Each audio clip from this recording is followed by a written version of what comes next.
শিক্ষার্থীরা, তোমরা নিশ্চয়ই ভালো আছো। এই ওমিক্রনের প্রাদুর্ভাবে আমরা সৃষ্টিকর্তার কাছে প্রার্থনা করি অতি দ্রুত এই মহামারী বা অতিমারী আমরা যেটাই বলি না কেন সেটা দূর হয়ে যাক, আমরা স্বাভাবিক ক্লাসে যেন ফিরে আসতে পারি এই কামনা রেখেই আজকের অনলাইন ক্লাস। এই অনলাইন ক্লাসে তোমাদেরকে স্বাগত। তো আমরা এর আগে রসায়ন প্রথম পত্রের তৃতীয় অধ্যায়ে আমরা আলোচনা করেছিলাম পর্যায়বৃত্ত ধর্মগুলো ক্লাসে। তো আজকে আমরা আলোচনা করব রাসায়নিক বন্ধন নিয়ে।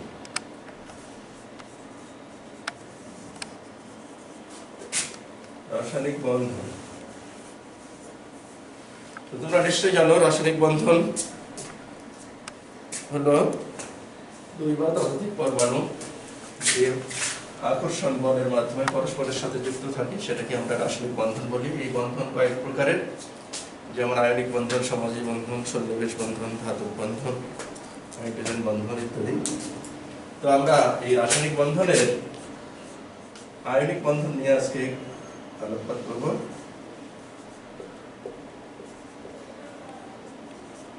আয়নিক বন্ধনটাও তোমাদের পড়া আছে, তোমরা এসএসসিতে নিশ্চয়ই পড়েছো। আয়নিক বন্ধন হলো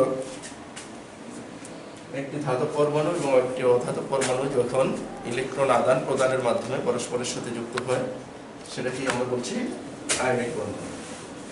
তো এই আয়নিক বন্ধনের বেশ কিছু বৈশিষ্ট্য আছে, বৈশিষ্ট্যগুলো তোমাদের মোটামুটি জানা আছে। আয়নিক বন্ধনের বৈশিষ্ট্য আমি জাস্ট তোমাদের রিভিউ করতেছি আপাতত। আয়নিক বন্ধনের বৈশিষ্ট্যগুলোর মধ্যে আছে এদের গলনাঙ্ক স্ফুটনাঙ্ক উচ্চ হয়, উচ্চ গলনাঙ্ক স্ফুটনাঙ্ক। তারপরে হয় এরা পানিতে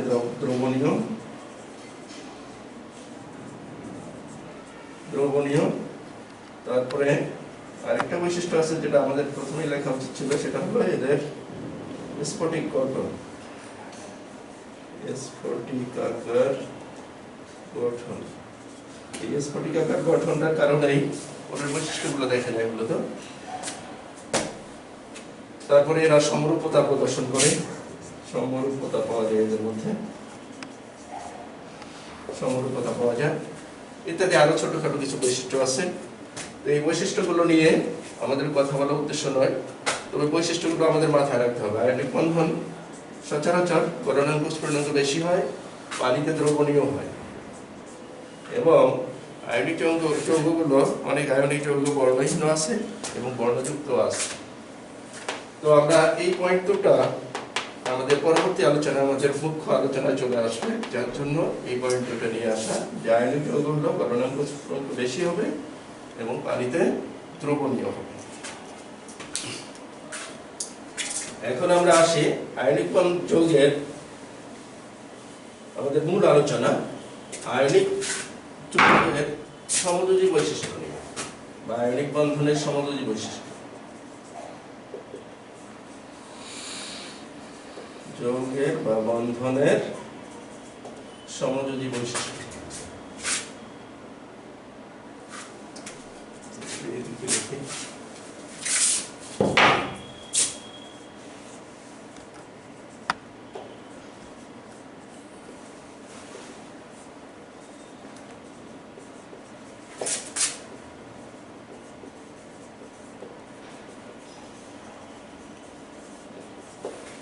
এটা হলো আমাদের আজকের মূল আলোচনার বিষয়।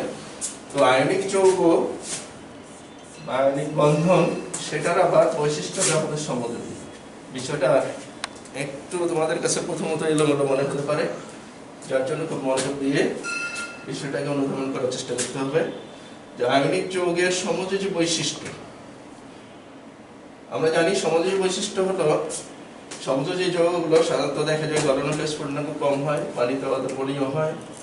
তারপরে এরা সাধারণত ভঙ্গুর হয় না, নরম হয়, বা কিছু কিছু ক্ষেত্রে শক্ত হলেও ভঙ্গুর হয় না ইত্যাদি বৈশিষ্ট্য হলো সমযোজী যৌগের বৈশিষ্ট্য। এই সমযোজী যৌগের কিছু বৈশিষ্ট্য আয়নিক যৌগের মধ্যে চলে আসে। এটা কেন বা কিভাবে চলে আসে সেটাই হলো আজকের আলোচনা। তো এটা আসার পিছনে যে মূল কারণটা হলো পোলার আয়ন।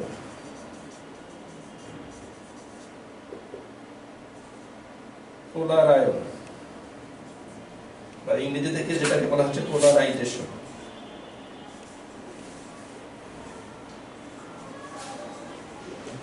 এই পোলারাইজেশন বা পোলার আয়ন হলো, তোমরা জানো আয়নিক যৌগে দেখা যায় ধাতব পরমাণুটা ইলেকট্রন ত্যাগ করে ক্যাটায়নে পরিণত হয়, একটা ক্যাটায়ন, এবং অধাতব পরমাণু ইলেকট্রন গ্রহণ করে অ্যানায়নে পরিণত হয়,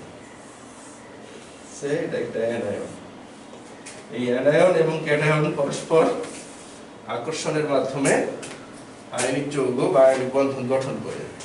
অর্থাৎ আয়নিক যৌগে অবস্থান করে একটা ক্যাটায়ন, একটা অ্যানায়ন। ক্যাটায়ন তার নিউক্লিয়াস দ্বারা তার যে বাইরের সেলের ইলেকট্রনগুলোকে, সব ইলেকট্রনগুলোকে আকর্ষণ করে।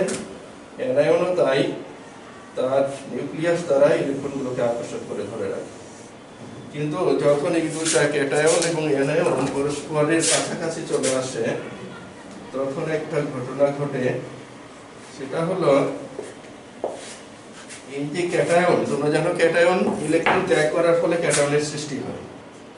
এই ক্যাটায়নটা যেহেতু ইলেকট্রন ত্যাগ করার ফলে সৃষ্ট, এর ইলেকট্রনের প্রতি আকর্ষণ প্রবণতা বেশি থাকে, এবং অ্যানায়নের যেহেতু অতিরিক্ত ইলেকট্রন থাকে, এই ইলেকট্রনগুলোকে সে সহজে নিয়ন্ত্রণ করতে পারে না। এই জন্য যখন একটা ক্যাটায়ন এবং অ্যানায়ন কাছাকাছি আসে, তখন এই অ্যানায়নের ইলেকট্রনগুলো ক্যাটায়নের দিকে কিছুটা ঝুঁকে যায়, কিছুটা সরে আসে।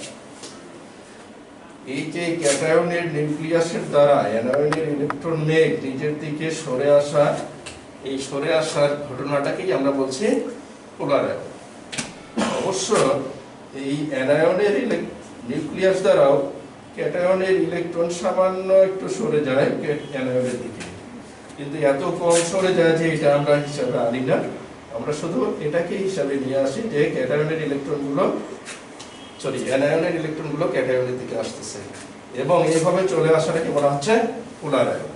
আর এই পোলার আয়ন যখনই ঘটে, তখনই লক্ষ্য করো এখানে এই যে ইলেকট্রনগুলো যেটুকু অ্যানায়ন থেকে ক্যাটায়নের দিকে চলে আসলো, এই ইলেকট্রন মেঘগুলো এগুলো অনেকটা শেয়ার হচ্ছে এই দুই নিউক্লিয়াসের মাঝে, দুই নিউক্লিয়াসের মাঝে চলে আসছে। আর দুই নিউক্লিয়াসের মাঝে যখন ইলেকট্রন আসে, সেই ইলেকট্রনগুলো শেয়ার হয়। আর ইলেকট্রন যখনই শেয়ার হয়, তখনই সেই বন্ধনটাকে আমরা কি বলি? আমরা বলি সেটাকে সমযোজী বন্ধন। অতএব দেখা যাচ্ছে এখানে আয়নিক যৌগে কিছু ইলেকট্রন শেয়ার হচ্ছে, অর্থাৎ কিছু সমযোজী বন্ধন এখানে গড়ে উঠছে, অর্থাৎ কিছু সমযোজী বৈশিষ্ট্য পাওয়া যাচ্ছে আয়নিক যৌগের মধ্যে। এই কারণেই আয়নিক যৌগে সমযোজী বৈশিষ্ট্য দেখা যায়। তাহলে এখন আমাদের কাছে ক্লিয়ার হলো যে আয়নিক যৌগের মধ্যে সমযোজী বৈশিষ্ট্য পাওয়ার পিছনে মূল কারণ হলো পোলার আয়ন বা পোলারাইজেশন। আরো একটা বিষয়, এই যে পোলারাইজেশন অর্থাৎ ক্যাটায়ন কর্তৃক অ্যানায়নের ইলেকট্রন মেঘের যে আকর্ষণটা, এটাকে আমরা বিকৃতিও বলি বা বিচ্যুতি বলি। অ্যানায়নের ইলেকট্রন মেঘের বিচ্যুতি, এই বিচ্যুতি যত বেশি হবে, অর্থাৎ যত বেশি ইলেকট্রন শেয়ার হবে, যত বেশি ইলেকট্রন চলে আসবে এই দিকে, সেখানে ইলেকট্রনের শেয়ার বেশি হবে। আর ইলেকট্রনের শেয়ার বেশি হওয়ার অর্থ হলো সমযোজী বৈশিষ্ট্য তত বেশি হবে। তো এই বিষয়টাকে একজন বিশিষ্ট বিজ্ঞানী, যার নাম হলো ফাজান, তিনি কতটুকু সমযোজী বৈশিষ্ট্য পাওয়া যাবে আয়নিক যৌগের মধ্যে, সেটা নিয়ে কিছু নিয়ম প্রবর্তন করেন। এই নিয়মগুলোকে আমরা ফাজানের সূত্র বলি। ফাজানের সূত্র অর্থাৎ আয়নিক যৌগের সমযোজী বৈশিষ্ট্য কিরূপ হবে, তুলনামূলক যে নিয়ম, এই নিয়মগুলোকে বলা হচ্ছে ফাজানের নীতি বা ফাজানের সূত্র। তো আমরা ফাজানের সূত্র নিয়ে কথা বলবো এখন। ফাজানের সূত্র বোঝা খুবই সহজ। দেখো এখানে পোলার আয়ন, আমরা একটু আগেই বলছি পোলার আয়ন যত বেশি হবে সমযোজী বৈশিষ্ট্য বেশি হবে। এই বিষয়টাই হলো মূল নীতি ফাজানের সূত্রের মূল কথাই হলো এটা, যে পোলার আয়ন যত বেশি হবে আয়নিক যৌগের সমযোজী বৈশিষ্ট্য বেশি হবে। এখন পোলার আয়ন কিসের উপর নির্ভর করবে, সেটাই মূলত ফাজানের নিয়মের মধ্যে পড়ছে। এখন পোলার আয়ন নির্ভর করবে হলো ক্যাটায়নের আকারের উপর, ক্যাটায়নের আকার বা ব্যাসার্ধ। তারপরে 2 নম্বরে আসবে ক্যাটায়নের চার্জের উপর নির্ভর করবে। তারপর 3 নম্বরে আসবে অ্যানায়নের আকার, অ্যানায়নের আকার বা ব্যাসার্ধ। 4 নম্বরে নির্ভর করবে অ্যানায়নের চার্জের উপর। তারপরে 5 নম্বরে আসবে ক্যাটায়নের ইলেকট্রন বিন্যাস।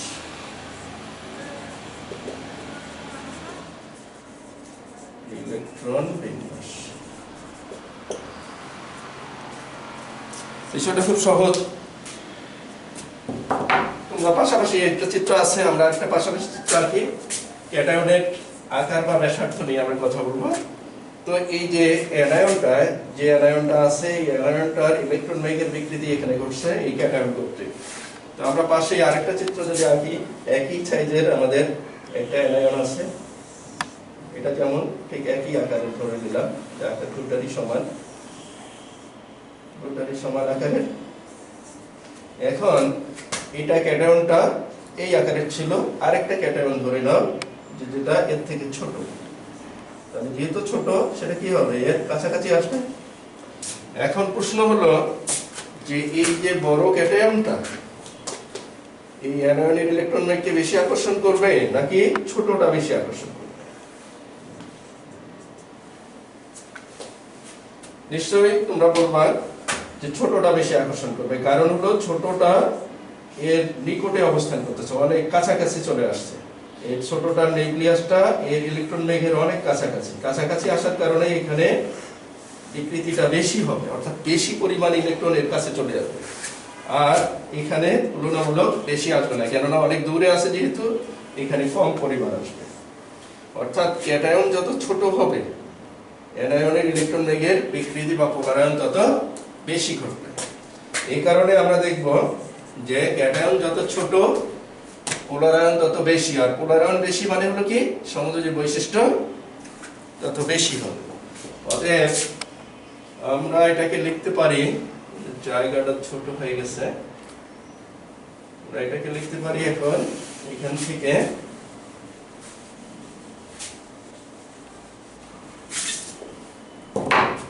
ক্যাটায়ন বা ক্যাটায়নের আকার বা ব্যাসার্ধ যত ছোট হবে পোলারায়ন তত কি হবে, বেশি হবে। পোলারায়ন বেশি হওয়ার অর্থ হলো সমযোজী বৈশিষ্ট্য তত বেশি হবে।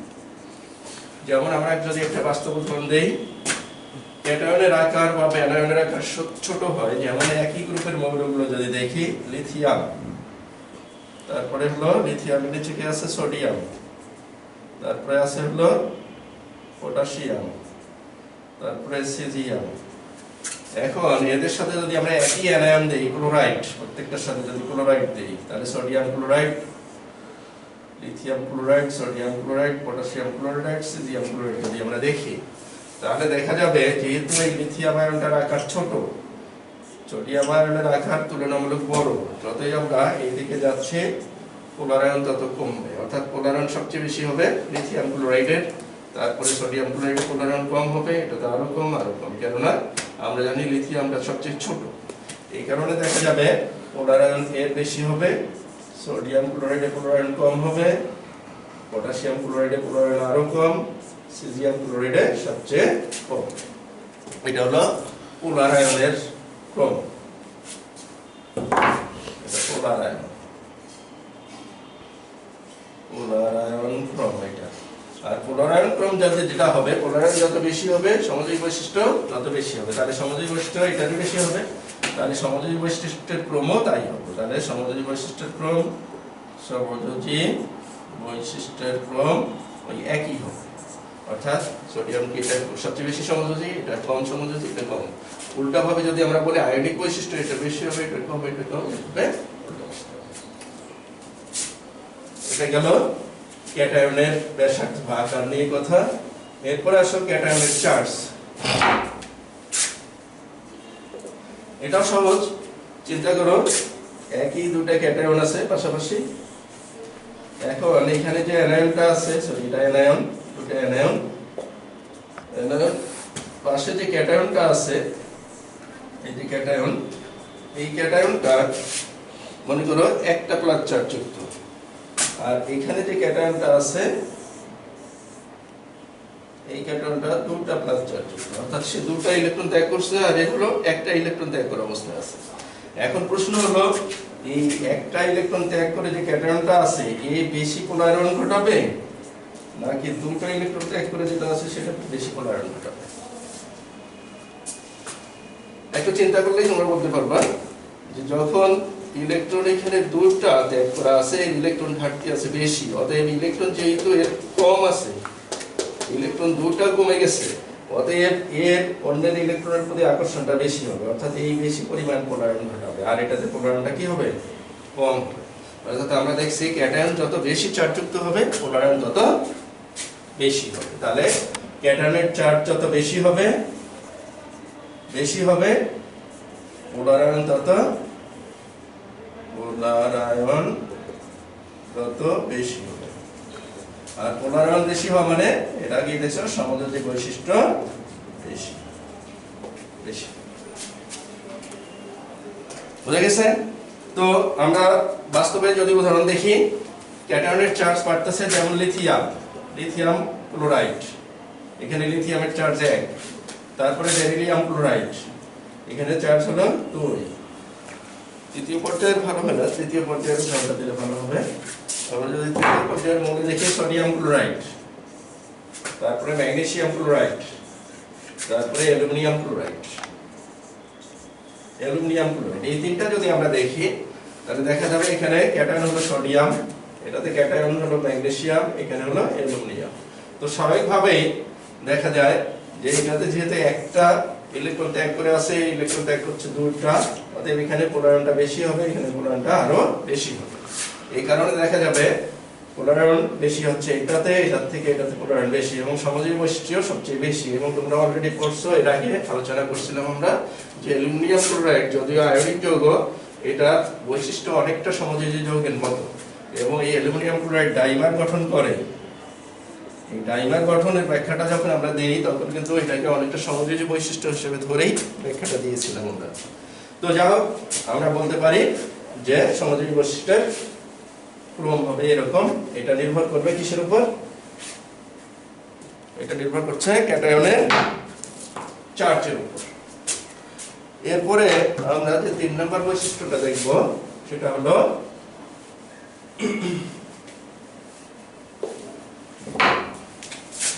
অ্যানায়নের আকার।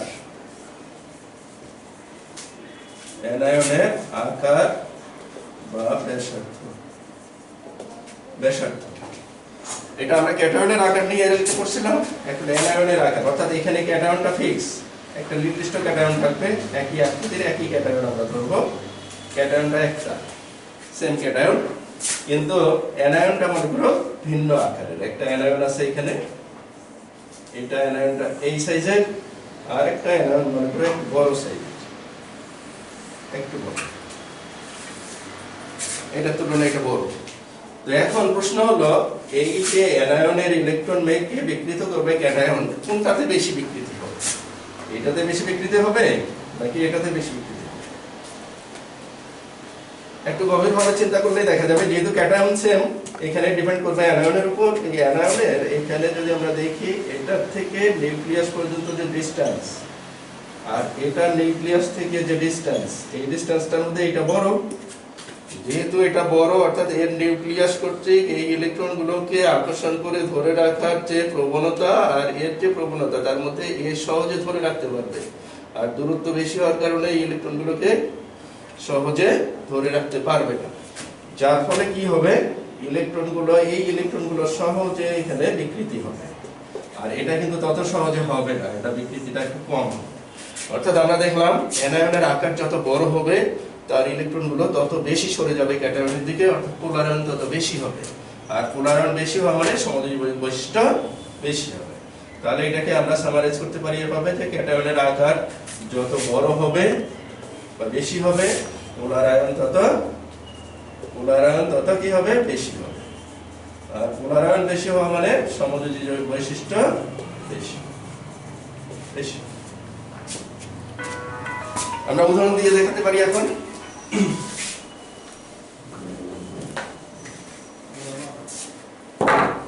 উদাহরণ আসতেছে যেমন সিলভার ক্লোরাইড, খুবই ইন্টারেস্টিং উদাহরণ, এটা পরে প্রশ্ন আকারেও আসে, ভালো করে দেখবা। Silver chloride, silver fluoride, silver bromide, আর একটা আছে সিলভার আয়োডাইড। এই যে চারটা যৌগ, এখানে সব ক্ষেত্রে এই ক্যাটায়ন হলো সিলভার, সিলভার সেম, কিন্তু অ্যানায়ন গুলো হলো fluoride, chloride, bromide and iodide. তোমরা জানো এদের মধ্যে ফ্লোরাইডটা আকারের দিক থেকে আমরা জানি ফ্লোরাইডটা সবচেয়ে ছোট, ক্লোরাইড বড়, আয়োডাইড সবার বড়। তাহলে যেহেতু আয়োডাইড বড়, তাহলে পোলার আয়ন কোনটাতে বেশি হবে?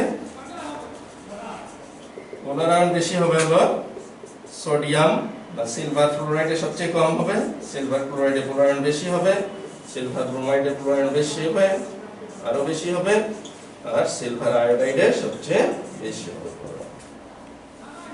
এটাই হলো হাজারের নিয়ম।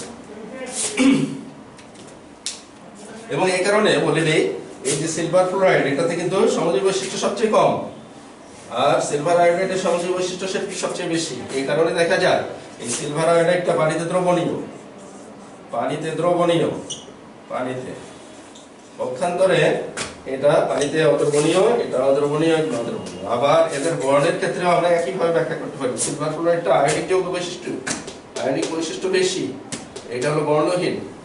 সিলভার ক্লোরাইড সাদা বর্ণের, এটা বর্ণহীন, বর্ণহীন, এটা হলো সাদা, এটা দেখবা হালকা হলুদ, হলুদ, আর এটা হলো গাঢ় হলুদ। এই যে বর্ণ, এই বর্ণের পেছনেও এই ফাজারের সূত্র তথা তোমার পোলার আয়ন দায়ী। এটা পরীক্ষা আসে।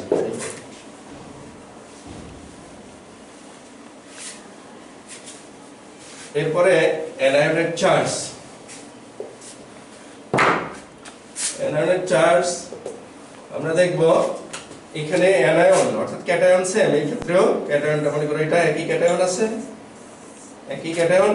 অ্যানায়নটা আকার প্রায় সেম, কাছাকাছি আকারেরই ধরি নাই আমরা, প্রায় সেম, কিন্তু চার্জ হলো কি দেখা যাচ্ছে এটা ক্যাটায়ন সেম, কিন্তু অ্যানায়নের ক্ষেত্রে এটা ধরো যে এটার চার্জ আছে 2+, 2-, দুইটা ইলেকট্রন গ্রহণ করা আছে, আর এটা কি একটা ইলেকট্রন গ্রহণ করা আছে, -1, একটা ইলেকট্রন গ্রহণ করা অবস্থায় আছে, এটা দুটো ইলেকট্রন গ্রহণ করা অবস্থায় আছে। তাহলে এখন বলো যে কোনটাতে পোলার আয়ন বেশি? তো এখানে যেহেতু এটা একই জিনিস, এটা কোনো ফ্যাক্টর হলো এখানে আমরা দেখবো যে নিউক্লিয়াস থেকে যতটা প্রোটন আছে তার তুলনায় এতে ইলেকট্রন আছে দুইটা বেশি, আর এতে ইলেকট্রন আছে কয়টা বেশি? একটা।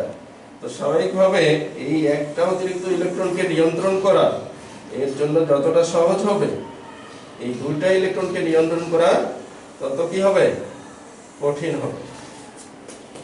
অর্থাৎ এই নিউক্লিয়াসটা এই দুটো ইলেকট্রনকে নিয়ন্ত্রণ করতে পারবে না, অতিরিক্ত দুটো ইলেকট্রন আছে, নিয়ন্ত্রণ করা কঠিন হবে, আর এর জন্য একটা ইলেকট্রনকে নিয়ন্ত্রণ করতে হবে অতিরিক্ত, যার জন্য এটা তুলনামূলক সহজ হবে। এই কারণে দেখা যাবে এই দুইটা ইলেকট্রন, যেখানে বেশি ইলেকট্রন আছে অর্থাৎ চার্জ যত বেশি তার পোলার আয়নটা তত বেশি হবে, আর এটাতে পোলার আয়নটা কি হবে? তুলনামূলক কম হবে। অর্থাৎ অ্যানায়নের চার্জ যত বেশি হবে পোলার আয়ন তত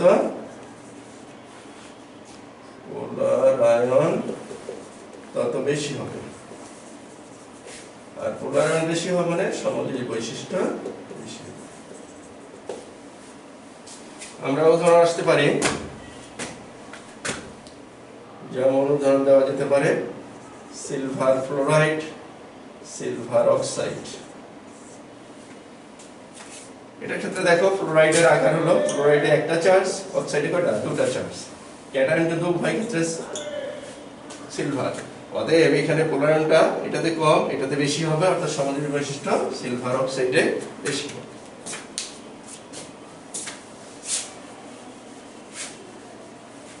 এই গেল অ্যানায়ন নিয়ে কথা। তাহলে আমরা ক্যাটায়ন দিয়ে দুটো বৈশিষ্ট্য, অ্যানায়ন দুটো দিয়ে বৈশিষ্ট্য পেলাম। এরপরে ইন্টারেস্টিং যেটা, সেটা হলো ইলেকট্রন বিন্যাস। দেখা যায় যে কিছু কিছু ক্ষেত্রে আমাদের আয়নিক যৌগের সমযোজী বৈশিষ্ট্য ক্যাটায়ন বা অ্যানায়নের আকারটি দিয়ে বা চার্জ দিয়ে আমরা ব্যাখ্যা করতে পারি না। এই ক্ষেত্রে আমাদের সাহায্য নিতে হয় ক্যাটায়নের ইলেকট্রন বিন্যাস। ক্যাটায়নের ইলেকট্রন বিন্যাসের সাহায্য নিয়ে করতে হয়। যেমন একটা উদাহরণ দিয়ে আসলে সুবিধা হবে। একটা যৌগ হলো সোডিয়াম ক্লোরাইড আর হলো কপার ক্লোরাইড, কিউপ্রাস ক্লোরাইড, যেটা তোমরা জানো কিউপ্রাস ক্লোরাইডকে আমরা এইভাবে লিখতে পারি। তো এই কিউপ্রাস ক্লোরাইড আর সোডিয়াম ক্লোরাইডে যদি আমরা দেখি, এটাতে ক্যাটায়ন হলো সোডিয়াম, এটাতে ক্যাটায়ন হলো কপার। এই সোডিয়াম ক্যাটায়ন, এটার চার্জ 1, এটারও চার্জ 1, এটার যে আকার এটার আকার প্রায় সেম। অপরদিকে যদি আমরা অ্যানায়নের দিকে দেখি, এখানে অ্যানায়ন হলো ক্লোরাইড, এখানেও অ্যানায়ন হলো ক্লোরাইড। অ্যানায়ন তো এখানে একই, অতএব অ্যানায়ন দিয়ে আমরা এটা ব্যাখ্যা করতে পারবো না। আমাদের এদের যে বৈশিষ্ট্য ব্যাখ্যা করতে হবে আমাদের ক্যাটায়নকে দিয়ে। কিন্তু ক্যাটায়নের আমরা দেখছি চার্জ একই, ব্যাসার্ধ প্রায় একই। তাহলে এই বিষয়টাকে, অথচ দেখা যায় যে এর গলনাঙ্ক অনেক বেশি আর কিউপ্রাস ক্লোরাইডের গলনাঙ্ক অনেক কম। গলনাঙ্ক সোডিয়াম ক্লোরাইডের গলনাঙ্ক অনেক বেশি, কিউপ্রাস ক্লোরাইডের গলনাঙ্ক অনেক কম। এই বিষয়টা ব্যাখ্যা করতে গিয়ে বিজ্ঞানী খাজান বললেন যে আসলে এটা ক্যাটায়ন বা অ্যানায়নের আকার দিয়ে ব্যাখ্যা করা সম্ভব নয়। এই ধরনের কিছু বিষয় আছে যেগুলোকে ব্যাখ্যা করতে গেলে আমাদের প্রয়োজন হলো ক্যাটায়নের ইলেকট্রন বিন্যাস। যদি আমরা এখন এই ক্যাটায়নের ইলেকট্রন বিন্যাস দেখি, সোডিয়ামের ইলেকট্রন বিন্যাস 1s2 2s2 2p6, আর এই কপারের ইলেকট্রন বিন্যাস যদি দেখো 1s2 2s2 2p6 3s2 3p6, 3d তে আছে 10। তো দেখো এখানে লক্ষণীয় বিষয়, এর বাইরে ছেলে ডি অরবিটাল আছে, এর কিন্তু কোনো ডি অরবিটাল নাই।